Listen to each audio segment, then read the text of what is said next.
મારું નામ દીપો દેશી વાળો. આપણી પોટલી એટલે આમ એક પીવન જન્નતમાં જતા રહો. જન્નતમાં લે દારૂ કેવો લે મારો દુનિયા આમ યાદ કરે.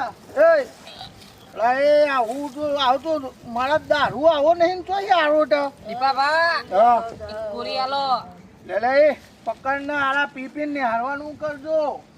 આમ તો દીપા ભાન વધો નહીં આવે એવો, પણ કાયદાનો એવું ઉલ્લંઘન ના કરાય. કાયદો સાચવવો પડે ભાઈ. બાકી નહીં એ હોફરી લે. બાકીનો ધંધો દીપો બાનો અડ્ડે નહીં થતો ભાઈ. અલે ના ચાલે લે. બાકી હું ઊભું થાય ઘેર જવાનું કર વેરા જલ્દી. ઓછું લાગે થોડું. હવે ઓછાન વધતા ને એક ગ્લાસ આખો છે દેશી નો અમને હરવાન કહો ને ફટાફટ એટલે